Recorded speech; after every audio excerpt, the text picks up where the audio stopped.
Bueno, kaixo, egunon, hasi egingo dugu Distantzia de Rescate. Hi, we're going to commence the press conference of Distancia de Rescate Fever Dream. And we have with us to present the film, Samantha Schweblin, the author, Claudia Llosa, director, Dolores Fonte, and Maria Valverde, the actresses in the film, and producers Mark Johnson and Tom Williams. So if you deem it pertinent, please raise your hand. I'm going to ask a question initially for the producers of the film. I would like to know how you got to know Claudia Llosa's work and at what time. Oh, oh my, bed up. At what time did you decide to adapt this film, and what did you know about her? What did you know about her work? No. Know the Claudia's work, and when did you decide that you wanted to make an adaptation of the novel and work with Claudia in the film?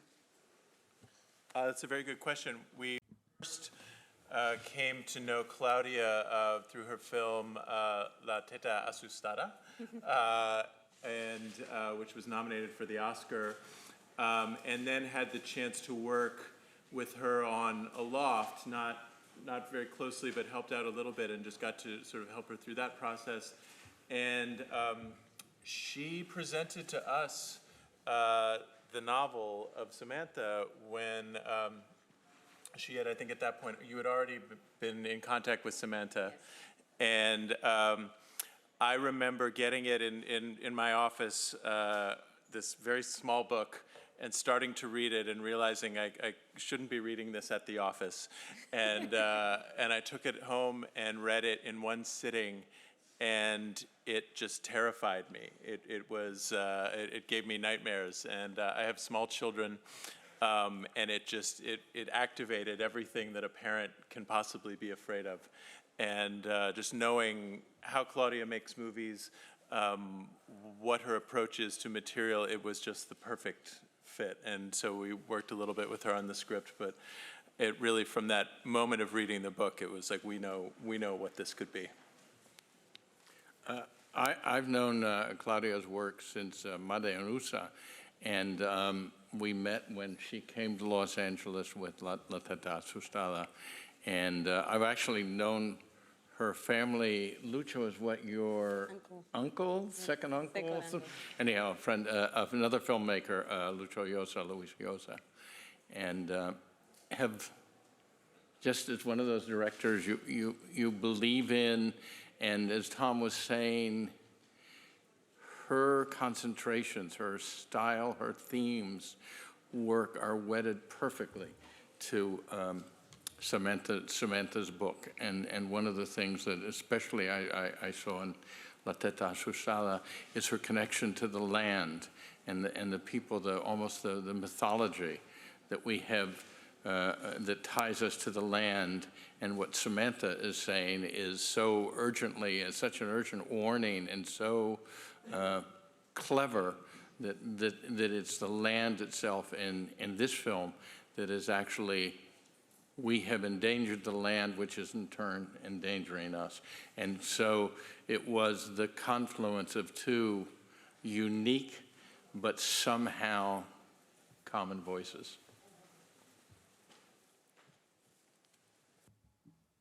Hola. A question for Brazil, for Claudia Llosa. Congratulations for the film. A couple of questions for you.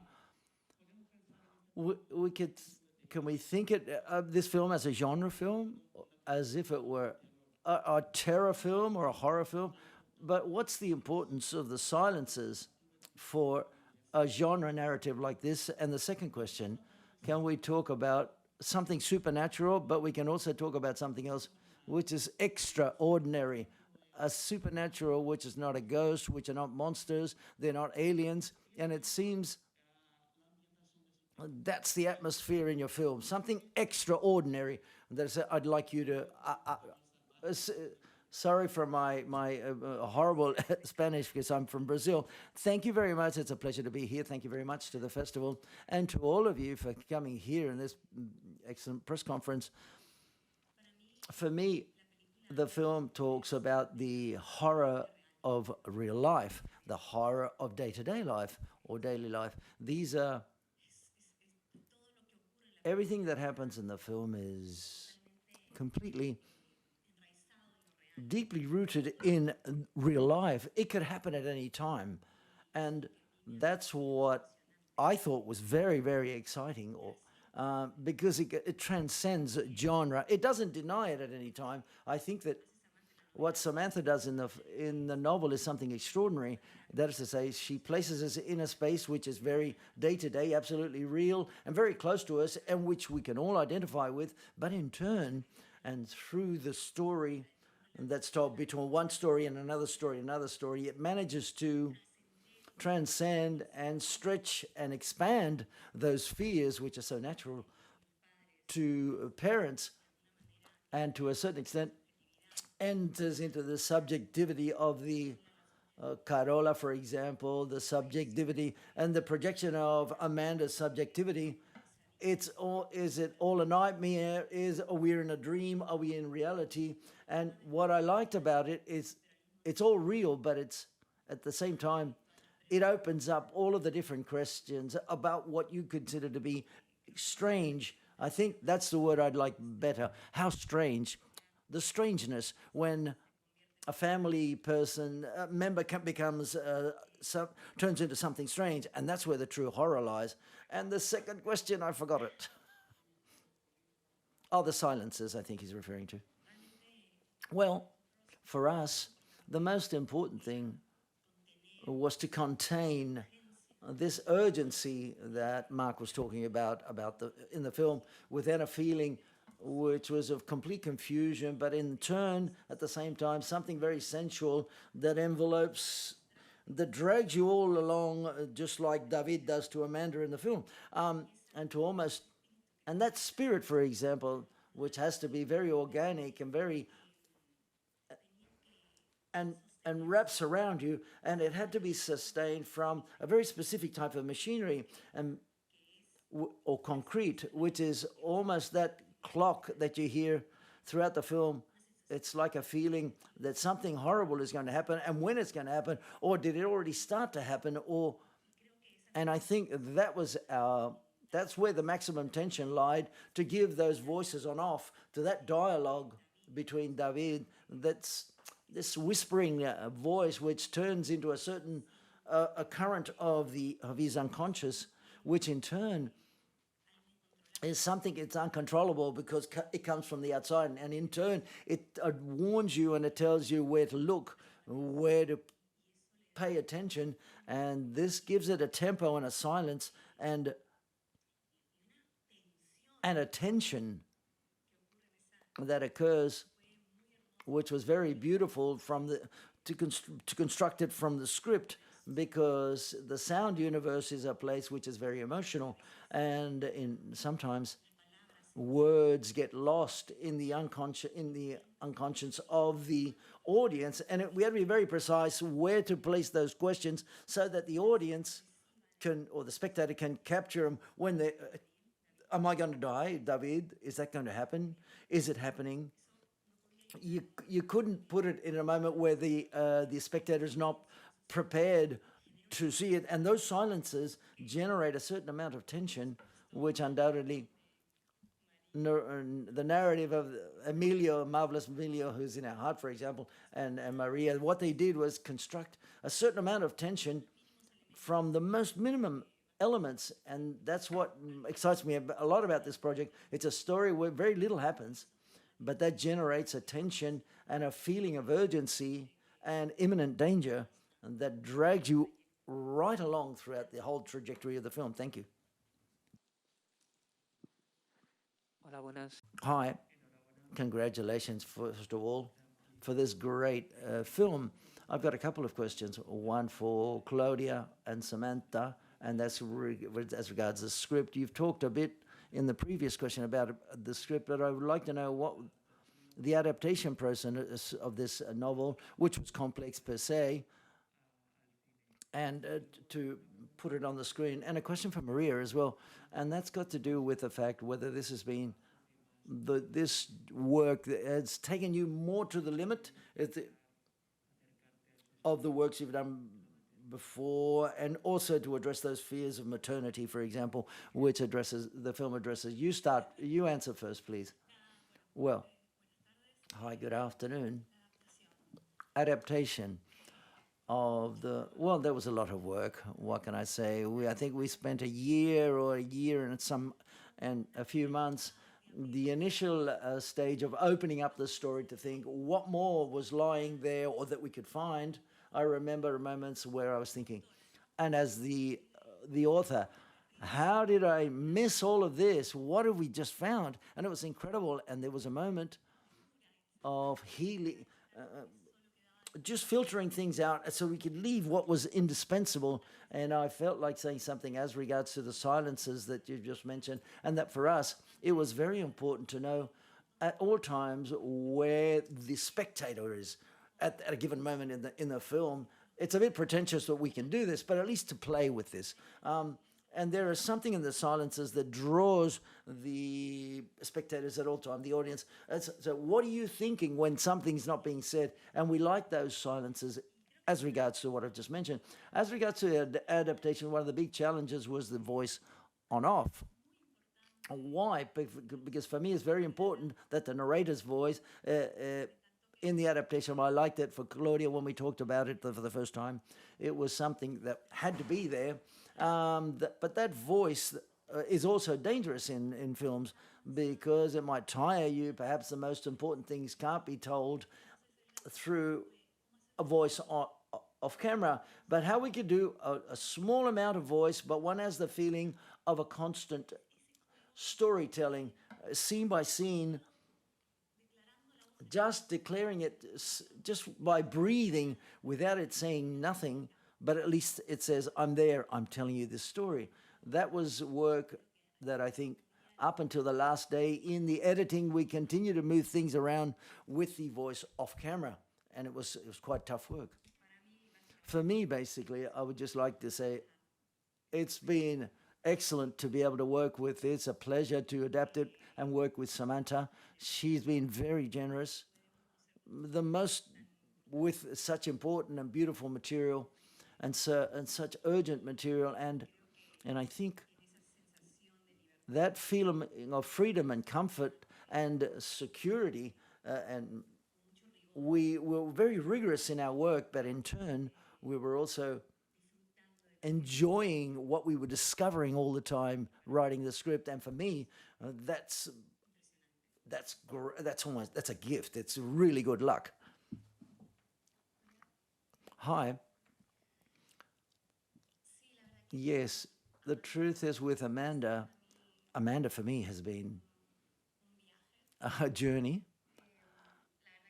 And the truth is also that I was a bit terrified of a character of this, portraying a character like this, because of the fears that one has. And when you're an actor, you've got your emotions involved. Everything is right. You put everything into your role. And Amanda, for example, did touch me a little bit, but I must recognize this. But Claudia took me there.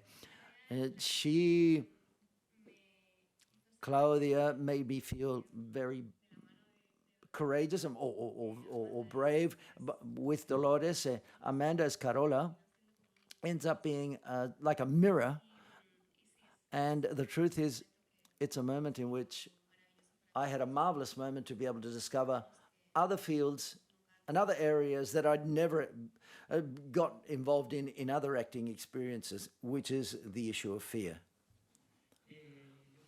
I would like to know, and watching the film, there were certain specific moments where perhaps writing the script, or perhaps in the original novel as well, there was a kind of mythology that you were thinking of when you were in the novel and as well as in the script, or mythology or legend or folklore. The Green House, for example, how he takes her in the boat to a person who's between two worlds and is dying. So therefore, was that in your mind when we adapted it, or was it in the novel originally?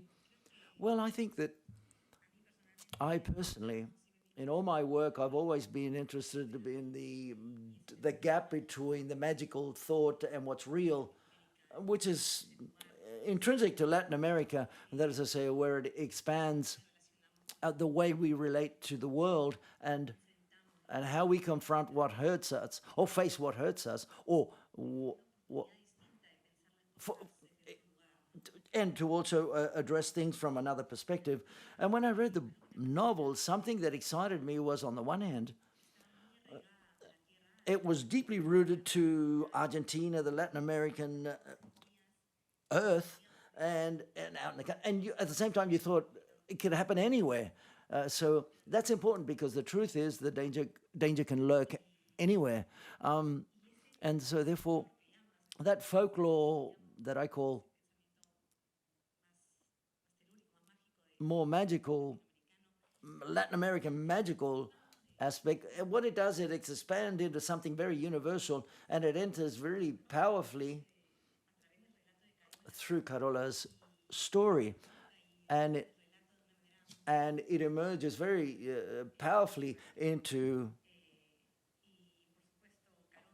through the novel, and Caronte, for example, and the reflection of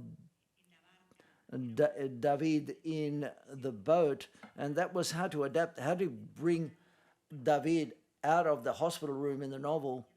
And my idea was to create a movement in this journey, and visually give him that mobility and the change of landscapes or settings, and the feeling of being in transition or in transit, and which is much more evident, obviously, on the screen when you look at it at a film in the film theater. But I thought that was quite impressive personally, because it's so anchored in what is real that you can play with so much freedom in all of these universes that are transiting, that are in transit through the film. There's always a real and scientific and factual reality which happens throughout the film, but it calms down the most rational minds, and in turn what it does is to allow you to play in a place, in a type of different dimension, which is these fears that go back to what's atavic and goes to the most deeply rooted ghosts in our land, or because we don't deny what's real as well, because this is a quality that the novel already had, and to I personally, I'm very passionate about, and I don't know what more I can say, but for me, it's been an honor, the truth be said, to put this film on the screen.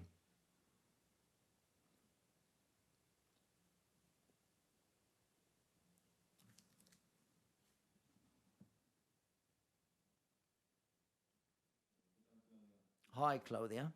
I'd like to know, before this adaptation, what has been your relationship with supernatural genre, or whether you had any references or a film as a reference when planning this film? That's my question. I think that personally, I didn't anchor myself or get it's psychological, and the characters is what I wanted to build upon, really, or construct the film upon. Tension happens from a very strange element which comes from the outside, which generally what happens in a normal terror film, for example. This is something happens from the inside out, if you catch what I'm saying. So therefore, I felt very comfortable in that place, because it's the work that I've always carried out. But perhaps it was more in the post-production at a sound level, where I enjoyed elements that I had to discover, which is precisely working upon tension with elements from nature, and to be able to build different layers that create a sort of musicality, which is different, but from the principle that it has to be anchored in real life, or what is real. We could create an atmosphere which is sufficiently interesting in order to seduce, which is very important for me. The film had to play between seduction and the feeling of repulsion of the relationship between Carola and Amanda, and to construct that coming and going, that something's going to happen all of a sudden, and perhaps explore the world that almost gets into genre, but it doesn't fully get into that genre. So what are my references? Well, I've always liked Korean films and Asian films in general,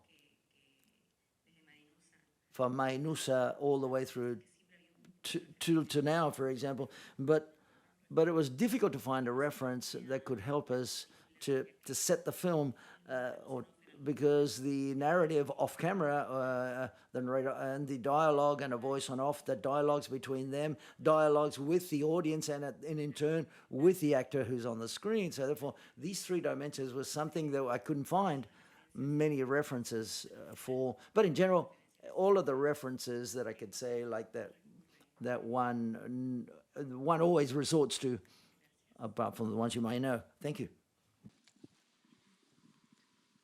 Hola. Hi, over here. I would like to ask the director and also the actresses, what was it like to work with young kids? I think the great actors, the younger kids, but the kids, they probably cause a bit of havoc on set.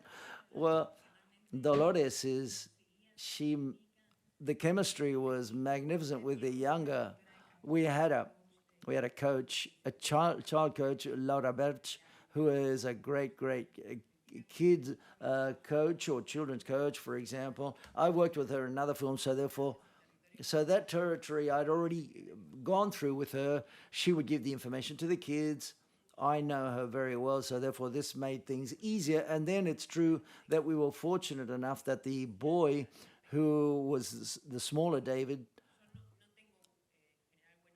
I don't get along really well with kids. It's all good, but it was quite strange. For example, this little, very charismatic little boy turned up, and he was good, and all of a sudden it was the truth. There was a connection there.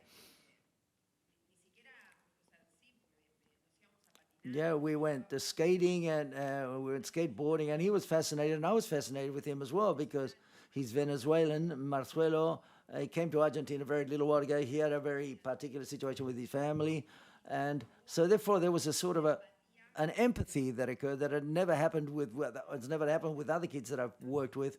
But you try to. It's always complicated because kids give you that empathy, and you say, well, okay, he may be tired, let's not take it. So therefore, it's not the same as when you act to someone who's at your same age, for example.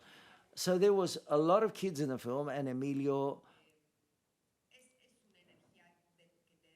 and it's an energy that determines the scene, if there's a child or in the scene. So you've got to have a good relationship with the mother and with the son. Obviously, the situation changes completely, and we were quite fortunate because it was a coincidence that this young boy, he wasn't afraid of me, which is tough to not. My kids are normally afraid of me, but no, we became real good friends at the end of the day. So, and this was all good for the film, of course. And then Emilio, he's an actor.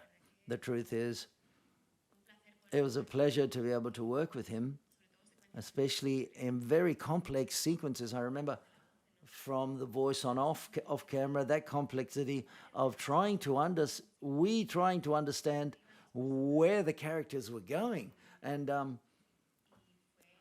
the truth is, to work with Emilio close up was a true pleasure, because he took you along, but to a certain point, you didn't have to worry to where he was going. No, he took you along directly, and with Guillermina as well. The truth is, it was marvelous, above all, because there were days in which there were tough days on the shooting of the film, and we had some tough days, and we have to understand kids, obviously, we have to try to struggle in favor of them and try to draw the best you can from them as well. And the truth was, it was quite enriching, that experience on that from that perspective, because we, their energy and their purity allowed us to. It was almost contagious. So therefore, we were all there with our families. It was a lot, and I remember my son. At 3 weeks, he said, all the kids were playing, and even the actors.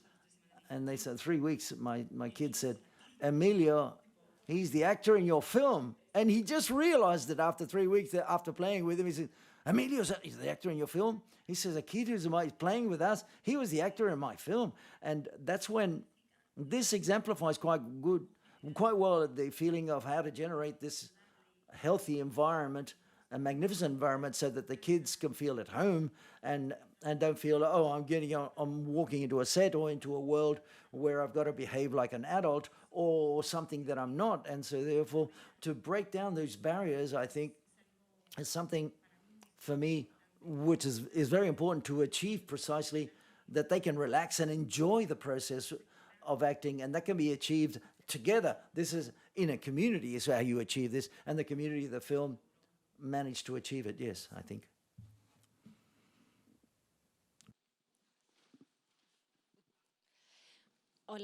Hi, good afternoon. I'd like to ask Dolores Fonsi, we said that for this character, you had to prepare yourselves like an elite sportswoman. What did you refer to when you said this? And Maria, you had a few mishaps shooting the film. Could you tell us a few of these anecdotes, if you'd be so kind, with the animals and the creatures and the takes? Because we're a bit interested in knowing how the film was shot. I know it was like a bubble. You shot several consecutive days in a row. Did this help to create that intense aspect that you can see in the film? And Marcelo, for example, I'm watching you on, Emilio's watching us streaming and on social media.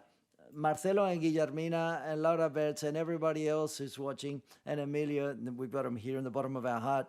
I must say, nevertheless, that yes, we were isolated from the point of view that it wasn't nobody's home. It was in the south of Chile where we shot the film. It was in Argentina. I spent 50 days without my children. This is the first time I've been in a shoot so far away from my kids. So long. We filmed from Monday to Saturday, and practically every day, every hour on set, practically. And what I was referring to was that I had a diet because I think that the character, there was something in life that didn't permeate into her, and there was something in that body which was there were nutrients due to the past that she had. There's something in that body that I chose to have it. It wasn't a compulsory. I wasn't told. The director didn't tell me I had to lose weight. But beyond the diet, I trained every day, and being on my own at the hotel, I had my rituals like a concentrated sportswoman. I went to the gym every day with Mark. And we trained, we studied, and focused right in the film, and it helped me quite a lot to be concentrated in the character, to be in character, and to carry out the creative process, and to be completely submerged into it. I didn't have to go back home to worry about what my kids had to eat for dinner that night. So therefore, that was very thankful, because it's very difficult to find these ups and downs, because when one's a mother, it goes up. That's what I referred to the concentrated. I concentrated like I was an elite sportswoman. That's what I meant. Well, in my case, I did have a few mishaps, but nothing beyond, let's see. This film, where we talk about energies, I felt that nature, to a certain extent, was accompanying us and blessing us. I think that the creatures as well. I was bitten by a lot of creatures, and there was also lice. I lived in a small cabin. I wasn't in the hotel with everyone. I did a bit like Amanda. secluded myself on my own in a little cabin for my character, and I also, insects visited me in that cabin, and it was as if there was something that we were moving. So therefore, Pucón and Puerto Ares is an area of volcanoes, and energetically speaking, or from an energy standpoint, there's something there in the air. And as you can see, there are moments, and when I get dragged along, and a lot of dirt, and and also the lenses that I wore in the glasses. I had to go to the optometrist a couple of days a week. Well, things like that. Nothing, yes. But she didn't complain at all. No, I complained, but then I did it no matter what. So I was crying at the beginning, but I was the first person to dive into the cold water. No, the shoot was very physical, but at the same time, I think that there was a very feminine energy of many women, a group of women that I felt that they were physically present, and others that weren't physically present, but who were surrounding us at the same time. And to a certain extent, it was, for me, this was like a protective circle, and that we were doing everything together. And that feminine energy, I include men, by the way. So, and I think it was a shoot which was very enriching and very emotional, and very family type, and also rigorous at the same time, and very demanding to work six times a week. At a light, it was all on location. We had to find the right light very precisely in order to achieve that beauty that we wanted to convey in the landscape, and those darker moments as well. And it was important to be able to have the best moments of light in the different scenes, and that required that they had to be specifically concentrated at every time during the shoot, because we didn't do the scenes linearly. Sometimes we only did the dialogue, or we only shot the dialogue of Maria in the morning and only the dialogue of. They were there all the time, but it demanded an enormous amount of concentration for many, many hours for both actresses to sustain that light that we wanted, but at the same time, same in the greenhouse, we had to go by boat for 2 hours to make it there, or to get there. It was demanding, but in turn, this connected us very much with the environment there, and it generated a feel of the way that people did their work with so much effort, and we can still feel the support. And these two gentlemen over there sitting down in silence with that quality and that presence, constant presence, they were from 5 a.m. until 8 o'clock at night every day during the shoot, accompanying us in silence and with their presence. That for me personally really moves me. It continues to move me when I think about it. Okay, we have to finish the press conference. I would like to ask one final question vis-a-vis what Claudia just mentioned, and it's for Tom and Mark. And I would like to ask you whether nowadays there's any difference between producing a film for a platform such as Netflix in this case, or for cinema, and can you give us, Claudia, give us a clue? What was your work as producers? What was it like as producers in producing this film? It's a good question. I mean, I think we treated it like a film. I mean, for me, there was really no difference in terms of how we went about a production for Netflix as we would have for anyone else. I mean, for me, it was very interesting and instructive to go to Chile and film in a language that I don't speak, and I picked it up, and I was able to survive on a movie set. I don't know that I can get by with my Spanish anywhere else, but on a movie set, I think I was okay. But really, it was just a remarkable adventure from start to finish, and I can't say enough. I mean, obviously with the people on this stage, but also our crew in Chile, the Argentinians, the Spaniards, the Peruvians, everyone in post-production. I mean, they're some of the best people we've ever worked with, hands down. Excuse me.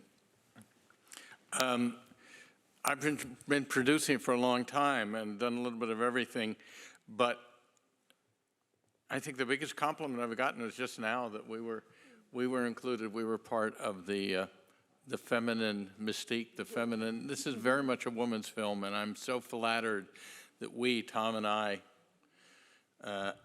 men, were a part of it, because I really do think that I look at the film, I look at every frame, and I say this is told from the point of view of this has a woman's touch, it has a woman's concentration, and the idea that we were able to help these 4 women make their movie is an incredible compliment. Pues muchísimas gracias a todos y todas por estar aquí. Thank you very much for being here.